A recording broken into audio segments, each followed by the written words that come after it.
a cúpula do partido de pegar R$1,5 bilhão de reais. Vamos ver os 8 denunciados? Olha só. O ex-presidente Lula aparece na denúncia como chefe e grande idealizador do esquema. E em seguida, a ex-presidente Dilma Rousseff vem como a grande negociadora na compra de apoio junto com os ex-ministros Antônio Palocci, Guido Mantega, Edinho Silva e Paulo Bernardo. A senadora Gleisi Hoffmann, atual presidente do partido, e o ex-tesoureiro João Vacari Neto completam a cúpula petista de denunciados. Rodrigo Janot mostra como os acusados montaram uma rede de arrecadação de propina no governo, principalmente via Petrobras. O ex-presidente Lula foi apontado como líder do esquema e, por isso, se condenado, pegaria uma pena maior, não é, Juliana? Chico, a Ana Luísa mostrou aí todos os números, os nomes dessa nova denúncia, né? E para o Procurador-Geral da República, Lula foi o grande idealizador dessa organização criminosa. O Ministério Público somou pagamentos de vantagens indevidas a Lula de R$230 milhões por suposto favorecimento às empreiteiras Odebrecht e OAS. A denúncia analisou o esquema desde 2002. A cúpula do PT cometeu, pelo menos durante 14 anos, crimes contra a administração pública, segundo o Procurador-Geral da República. Na denúncia, ele fala que o esquema envolveu órgãos como Petrobras, BNDES e Ministério do Planejamento e que o esquema permitiu que os 8 petistas recebessem de propina quase R$1,5 bilhão de reais. O procurador diz que só na Petrobras o prejuízo gerado foi de pelo menos 29 bilhões de reais. O documento fala que Lula foi um dos responsáveis pela constituição da organização e pelo desenho do sistema de arrecadação de propina, seja porque na qualidade de presidente da República por 8 anos, atuou diretamente na negociação espúria em torno da nomeação de cargos públicos com a intenção de obter de forma indevida o apoio político necessário junto ao PP, Partido Progressista, e ao PMDB, para que seus interesses e do seu grupo político fossem acolhidos no Congresso Nacional. O procurador diz ainda, no lugar de negociações políticas, temos negociatas ilícitas, nas quais a moeda de troca não era simplesmente divisão de poder para governar, mas sim a compra de apoio político com a utilização de dinheiro público.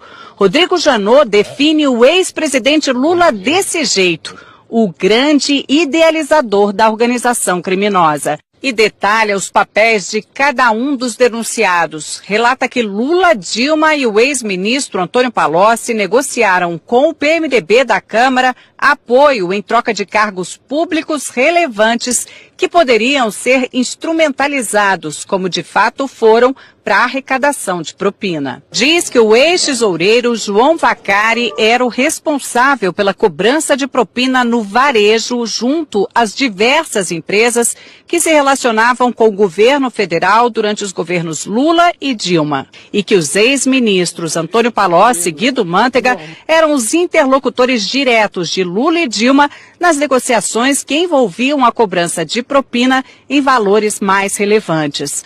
A senadora e hoje presidente nacional do PT, Gleisi Hoffmann, e o ex-ministro Paulo Bernardo, segundo a denúncia, não apenas davam suporte ao esquema ilícito montado, como também operaram diretamente a cobrança de propina no Ministério do Planejamento. Diz ainda que Gleisi foi uma das mais beneficiadas nos esquemas ilícitos mantidos pela organização criminosa na Petrobras, no Ministério do Planejamento, junto ao Odebrecht e a JF. O procurador fala que o ex-ministro, hoje prefeito de Araraquara, Edinho Silva, teve uma participação mais relevante na organização na qualidade de coordenador da campanha presidencial de Dilma de 2014, quando substituiu Vacari na missão de arrecadar valores ilícitos em benefício daquela campanha. E afirma que a ex-presidente Dilma integrou a organização desde 2003, quando assumiu a convite de Lula o Ministério de Minas e Energia. A denúncia afirma que desde ali contribuiu decisivamente para que os interesses privados negociados em troca de propina pudessem ser atendidos, especialmente no âmbito da Petrobras, da qual foi presidente do Conselho de Administração entre 2003 e 2010.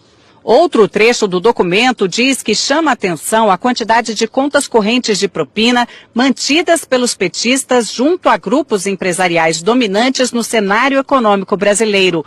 Foram identificadas pelo menos 5 contas instituídas em benefício do grupo político dos 8 petistas denunciados, junto a Odebrecht, JIF, OS, UTC, ao escritório de advocacia de Guilherme Gonçalves, além do ajuste de propina com dirigentes da Andrade Gutierrez. A Procuradoria quer que os 8 denunciados paguem juntos 6,8 bilhões de reais. Seriam 6 bilhões e meio de reais para a Petrobras, mais 150 milhões de reais por danos materiais e outros 150 milhões por danos morais, por lesões à ordem econômica, à administração da justiça e à administração pública. O procurador-geral, Rodrigo Janot, quer que os 8 petistas sejam condenados pelo crime de participação em organização criminosa, com pena maior para o ex-presidente Lula apontado como líder. Apesar de nem todos terem foro privilegiado, como Gleice Hoffmann é senadora, essa denúncia foi feita aqui no Supremo. Agora cabe ao ministro Luiz Edson Fachin, relator da Lava Jato, notificar os denunciados para que eles apresentem a defesa, para então levar o caso até a segunda turma aqui do tribunal, que vai decidir se eles viram ou não réus. Dos 8 denunciados, só os ex-ministros Edinho Silva e Guido Mantega ainda não são réus na Lava Jato. Lula já é réu em 5 ações penais, 3 em Brasília e 2 no Paraná, sendo que em uma delas já foi condenado e recorre em liberdade. No Congresso, petistas não quiseram falar de jeito nenhum sobre a nova denúncia, que acabou repercutindo em outros partidos. Que nós vimos diante da denúncia que o PT não apenas governou um país, mas uma máquina de corrupção para financiar um projeto de poder. É algo que pode dar em todos nós um certo desânimo, desencanto, mas é também algo que tem que dar alguma esperança de que pelo menos esse tipo de prática está sendo denunciado e os crimes estão sendo apurados. A assessoria de Dilma Rousseff diz que não foram apresentadas provas ou indícios de materialidade de crime e que a denúncia não tem fundamento e que caberá ao Supremo garantir direito de defesa e rejeitar a denúncia. O ex-presidente Lula disse que não conhece o teor da denúncia, que esse é mais um exemplo de mau uso das leis para persegui-lo, que não praticou qualquer crime, muito menos participou de uma organização criminosa. Afirmou que a denúncia é uma ação política. A defesa de Paulo Bernardo afirmou que não teve conhecimento da denúncia. Gleice Hoffmann afirmou que a denúncia não tem qualquer fundamento. A defesa de João Vacari Neto declarou que a denúncia é totalmente improcedente. A defesa de Guido Mantega afirmou que é no mínimo contraditório que a Procuradoria-Geral da República resolva oferecer denúncia, usando como prova basicamente a palavra de delatores, num dia em que o Brasil se depara com a disposição de delatores à dissimulação. Edinho Silva afirmou que sempre agiu de forma ética e legal. A defesa de Antônio Palocci não quis se manifestar. Ana, Chico. Obrigada, Juliana.